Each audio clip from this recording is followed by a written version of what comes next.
Hello, I'm Frank Stanisci of Candid Frank Live. Welcome to the Spanglish World Network on Zingo TV, channel 249 and 250. Please remember to download the Zingo TV app at the respective app stores for iOS and Android devices. While you download the app, make sure you rate and leave a comment. Both apps are absolutely free. Zingo TV is available on Google Chromecast, Amazon Fire TV sticks, Roku sticks, and also on all smart TVs 2016 forward. Now on Candid Frank Live, the one, the only, Aaron William Freeland. Is it like a basketball game or something? I mean, I think Aaron deserves that kind of attention. Well, I appreciate the flourish that you put on my name, Frank. I Oh, hey, genuinely do. Candid Frank Live, Aaron William Freeland, and then I got Frank Stanisci. So that's why it's Candid Frank Stanisci, because there's got to be three names in the name, man. There's got to be three names.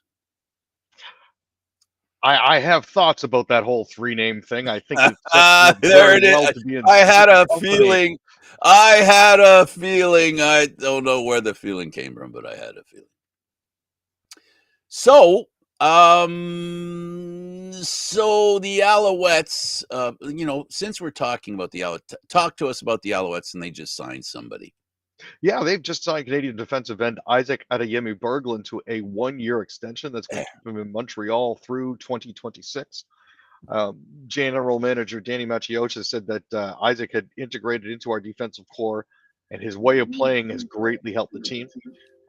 He finished the season strong. We're excited he's extending his stay with us. He's an important piece for our team. His contract was originally only supposed to run through until the end of next season, but he's decided to tack an extra year onto it. He started 17 regular season games. Um, he was named the most outstanding Canadian in the East Division in his first season with the Owls in 2024. He was also on the East Division All CFL team. So big get for them. In my day, the drug that Sloan, Sion, look at Sion Tahuma. The drug that he took, we called it speed back in the day. Yeah, he's tested positive for amphetamines, and that's with an F as opposed to a PH, which is the conventional spelling of amphetamines. But I'm not one to split hairs. This is his first violation, so he's only gotten 2 games. Yeah.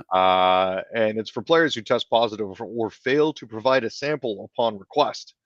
A 9-game suspension is for a second, a 1-year suspension for a third, and your 4th strike gets you a lifetime ban. In this case, 4 strikes and you're out. Exactly. Now, the same rules for this suspension apply as the Chad Kelly one. The players cannot participate in regular season or postseason games. It is at the club's discretion as to whether or not to allow Every players other to participate in other team activities. Yeah, that means exhibition games, Yeah. training camp. That's the team's prerogative. Well, they're not, and this is all, and I think you mentioned it. This is an agreement between the Canadian Football League, the league, and the CFLPA. This is all totally agreed to by both parties. That's why you won't hear, any protest raised. It's an agreement they have already. It basically the penalties are automatic. Why did he need to do it? Why did he take those drugs? I hope it's not. I hope it's not something that he, is very addicted to. That's the problem with drugs and athletes. More and more, they're getting wiser about it. Aaron, this is happening less and less in my mind, and that's a good thing. Oh, for sure. I've always been a big proponent of cracking down on this sort of abuse. I think it's to the player's detriment, particularly in their later years after they retire from the sport. But also, there have been occasions when taking PEDs have also negatively impacted them mid-season. So, this is one of those things where he's been caught now. He may draw back in again for preseason games, but then sit out the first 2 games of the regular season. But Lesson learned, we hope, right? that's the thought is that he has learned a lesson from this. But the only way we'll be able to judge is like other suspended players, what his actions are when he comes back. Yes. What kind of change will he affect in his life? Team Canada women's hockey. Let's talk about Canada, and they gave Sweden a hard time enough to win.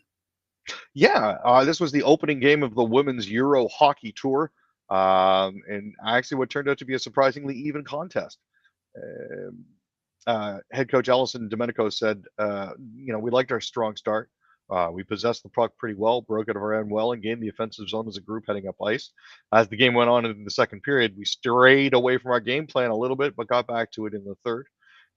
Ohio State forward Jocelyn Amos tallied, beating the Swedish goaltender, who unfortunately overplayed her hand and slid all the way across the crease. So it was an easy tap in from there. Assist by Nicole Gosling. Nicole Gosling also scored to make it 2-0 Canada a little later in the game before Sweden struck back within about 20 to 30 seconds of them actually scoring their second goal to go up 2-0. But at the end of the day, that was all she wrote. Canada will be playing Czechia, while Sweden is off until Friday when they'll face Czechia to close out pool play. Tell me about PWHL ticket sales. So the PWHL is trying something a little bit different this year when they're trying to expose more teams to the game. They are playing what's called the PWHL's Takeover Tour, which is where they go to nine different places to play neutral site games. Without a question, Canada is the one that's leading the way here. They sold more than 19,000 tickets for Vancouver, 18,000 for Edmonton, and more than 17,000 in Quebec City to see the PWHL. Seattle and Denver are leading the way in the United States. Seattle's trying to match the 14,551 record they set with the rivalry series back in 2022. Denver looks to have just over 100 tickets remaining in their lower bowl, and they're the only venue forced to open a small section of the upper bowl tickets to date. Detroit and St. Louis are coming along as well. Considering the numbers of markets who reportedly connected with the PWHL about neutral site games and possible expansion already, there must have been better candidates than the final two takeover tickets for Buffalo and Raleigh. Unfortunately, they haven't been able to sell as many tickets. It may be up to Canadian fans to trip over the border to bolster their numbers. So the Jays trade with the Guardians, pick up two players. Aaron, is that what happened? Yeah, they got Andres Jimenez on Tuesday, as well as pitcher Nick Sandlin in the deal. A lot of the Blue Jays' issues have stemmed from inconsistent pitching, so they're hoping to try to remedy that with Nick's help. They're not obviously relying solely on him because pitchers pitch in a battery. It's the way they work. But they also picked up Jimenez, who's a three-time Gold Glove winner. Spent the last 4 seasons with the Guardian after starting with the Mets in 2020. He had a 252 batting average and 9 homers with 63 ribbies last season, while helping the Guardians reach the ALCS, for the first time since their World Series trip in 2016. He also stole a career-high 30 bases in each of the past 2 seasons, and he's becoming one of the better defensive players in the league. So the Raptors are making a move for a better draft pick. They set Scottie Pippen aside, ankle injury, a few weeks he's going to miss. Yeah, he unfortunately he collided awkwardly with Carl Anthony Towns in their 108 loss to the Knicks on Monday. Scottie unfortunately came down awkwardly, which led to him leaving the game. Hurt his right foot. Reports are that at this point that he couldn't keep his feet while sitting on the court. He was helped up and hopped off the court to the locker room without putting any weight on it. Darko Rajakovic said that there was no fracture that they found during a post-game X-ray, but he's going to be out for a bit. Hey, we love talking about the Habs. Occasionally. Now's a good time. Well, I guess we could. I mean, if you really want to, we could talk about Kirby Not Doc. really, not really. I don't I, feel like okay, you so know, Kirby Doc scored a goal after a while. He's back on the score sheet. Good for him. it's been almost a quarter of a season, which for a player like Kirby can be a little bit distressing. At And a 19 team that straight games. traded for him specifically so they could get some goals from him. You know, his only goal of the season so far had came back on October 26th against the St. Louis Blues. So, to finally beat a goalie, um, especially over the Anaheim Ducks at Bell Center on Monday, it's a long, tough road for him. It just kind of sucked. You know, I'm glad that he's back on the plus side. He is currently a team's second line pivot alongside Slavkovsky and a resurgent Patrick Laine, who scored his third goal and the game-winning goal in the shootout in 4 games since returning to Montreal's lineup on December 3rd. Um, Despite his struggles this season, Doc says he's been fortunate to count on his teammates who've never wavered in their support. Um, Having been picked third overall, there are a lot of expectations, and when your teammates have your back, that's always a good thing. The Bruins were, they were brewing a good season, and then they ran into Winnipeg and got jetted. Major jetting just happened. 8-1, man. Dude, that was a game. Um, it was not fun for the For Bruins, Boston. obviously. For Boston. It was Well, fun for the Jets. exactly. It was fun for the Jets and their fans. Now on last night with Don Sweeney in attendance, Oh boy. Shifley put the Winnipeg Jets on his back, scored twice, and added an assist. Um, that's, I think, was in direct response to him being snubbed by Team Canada. I think he might have taken that personally. Now, of course, after the game, he was just, we're just happy to play a good game. I mean, of course, Sweeney's the GM. Just you want to go out there and give it your all for your team and get a win. Obviously, we needed one at home. They're currently doing a lot better than expected. I believe uh, they're currently 21-9. So they're not doing too badly. I don't think so. They're doing No, quite well. Thank you very much. yes, I mean, they're not doing as good as they were earlier in the year when they were undefeated, and then they ran into the Leafs, and the Leafs' second-tier team, the AHL version of the Leafs, beat them. yeah, that was an exciting game nonetheless. Um, but you'd love to go 82-0, but nobody wins them all. Ain't happening. The Oilers, they're making a case for the playoffs, and they're making a case for Tampa if they're not careful. They're on the fringe of the playoffs. Yeah, it's a rather interesting position that Tampa Bay find themselves in here. They're currently fourth in the Atlantic Division, and are going to be probably, if the playoffs were to start today, they'd be playing the Flyers in the wild card spot. So that's an interesting spot. I don't think they want to be in. Draisaitl had a goal and an assist. Edmonton won their third straight game. Connor McDavid also scored for the Oilers, who've won 6 of their last 7.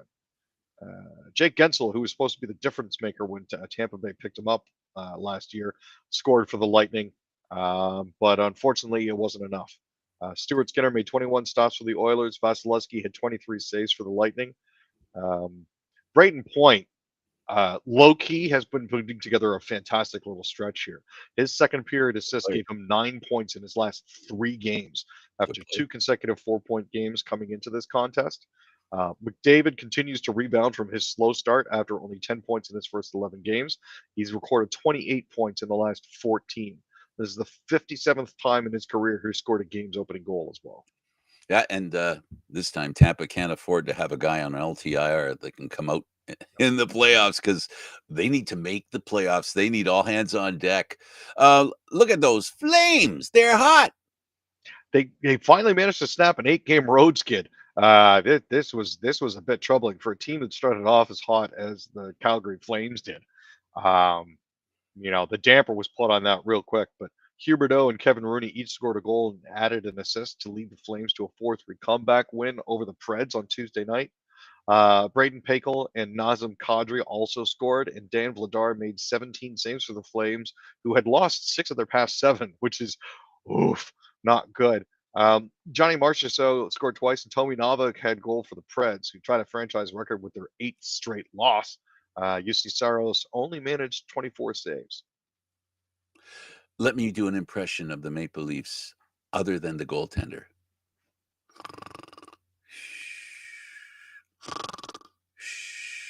And the goaltender. Yeah. Not And gonna lie. then they finally scored a goal, which is all they needed to take the game into overtime. Oh my goodness. Aaron, how many times last year did we talk about the Leafs? I'm going to use your term because you like it so much. Being goalied. And the Leafs actually have goaltenders that can goalie the other team. Was this one of your goalie games? Come on. Tell me I'm right. Tell me I'm right. Was it one of those goalie games? So Stolarz had stopped 37 of 38 shots. I think it was actually adjusted after the game to 39 shots on the game. Markstrom had 11 saves. So, Yikes. yeah. What I think more concerning to me is this. Since Austin Matthews' return, the Leafs have been winning games, but they haven't been winning them as convincingly. Right. And it Right? hasn't been they have not played a kind of game that seems very interested in playing. Now, that's not to suggest it's true. I'm just saying the appearance of the way they played with Austin Matthews gives one the impression where, they're basically saying, "Don't worry, Austin, I'll hold your beer." Honestly, since he came back November 30th against the Tampa Bay Lightning, they won 5-3. Everybody was ecstatic. They turned around and they beat the Chicago Blackhawks 4-1, as they should. Absolutely. That was a gimme. That was not a game that they could afford to lose. They beat the Nashville Predators, who were slumping, by 1. They lost to the Washington Capitals 3-1. Good team. Good, decent team, very Good decent. road team, too. They lost at home. They're first in the Metropolitan. I was not surprised that we in lost the that. conference. Then they lose 5-2 to the Pittsburgh Penguins, who are currently, I hate to say this, No, you not don't. doing well. They are 7th in the No, you Metropolitan. Like, you should No, not you lose to don't. these guys. No, you don't. Hey, listen, that was again, that's the team holding Austin Matthews' beer while they expect him to carry the team. And I got to tell you, that game last night was probably the worst looking game the Leafs have played since Austin Matthews has been back. They looked, I mean, the power play was outshot. Their power play was outshot, what, 4-0 on 2 or 3 power plays? They were outshot while they were on the power play. Like, I don't understand. Please. I don't understand how this team works. I genuinely don't. I am genuinely But we do baffled by. understand how it doesn't work. Well, for sure. Jeez. You look at where they are currently in the standings, and you got to ask yourself: Are the Leafs mid? I got to tell you, I would love to be in a room full of Leaf fans watching that game because I'm sitting there saying to myself, how they must be taking this, like the frustration of watching a team with that kind of talent. Maybe we bought into the fact, but I think they do have a really good level of talent on the team. And the guy who's not played well, who normally plays well when everybody else doesn't, isn't playing well either. And that's why the team as a whole hasn't been playing well. And that is Nylander, who's usually like a sore thumb in the middle of a pathetic display of Leaf players and how they play. He always seems to rise to the occasion. Even Nylander can't rise to the occasion. And I haven't said anything about Marner yet. Well, Marner has been amazing. The Devils outshot Toronto 15-1 in the first period. So Yeah. that, I think, in a nutshell, tells you everything you need to know. I mean, Mitchie had his road point streak of 8 games, unfortunately stopped. That is actually the second longest active run behind Victor Hedman, who had 3 goals and 10 assists in 10 games, as compared to Marner's 4 goals and 9 assists in 8 games. Marner's 14-game road point streak last season is the Maple Leafs record. They'll be hosting the Ducks tomorrow. But yeah, that was Toronto's lowest shot total of the season. They only had 12, and that is just not going to cut it. It you know, the other thing is the contrasts in this game. As badly as I've defined the game being played, the Italian in me is coming out. Okay, I'll stop. The worst thing about the way they're playing is that Matthews, shorthanded, had 3 breakaways. I think they were shorthanded. There were 3 breakaways on, at least 2 anyway, where he was shorthanded. I'm not sure about the third, and he didn't score. Now, I'm not complaining about him not scoring, but it begs the question: you can't get a shot on goal while you're on the power play, and you get 3 shots on goal when you're penalty killing. Yeah. That game did not make any sense. And I guess it's because they were playing against their former coach. Maybe.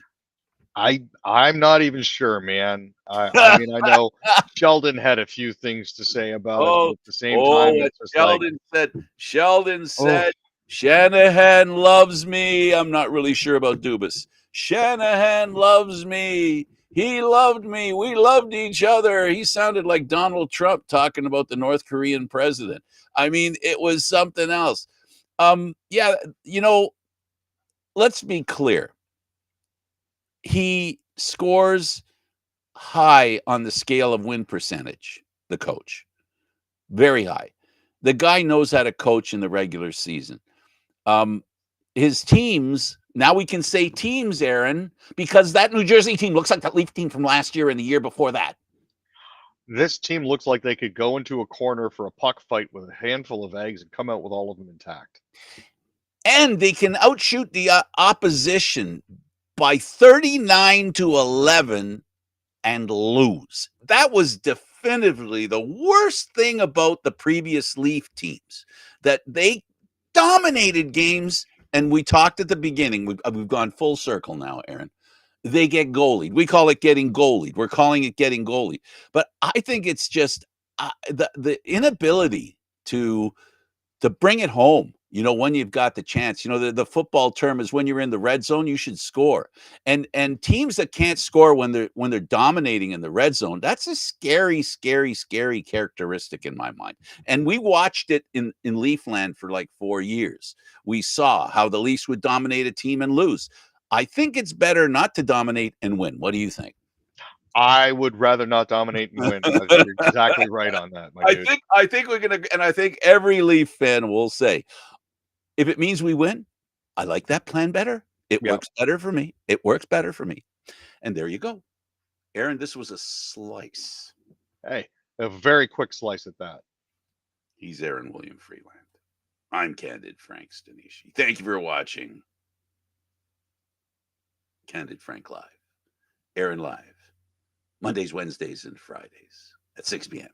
The show can also be heard on the Spanglish World Radio Network for Leaf Talk, Candid Frank Live, and other great programs that we do. You can check out SpanglishWorld.ca. Spanglish World. Watch it, hear it, read it, download it, and live it. And don't forget, Candid Frank Stanisci, 10:30 on YouTube. Ciao for now.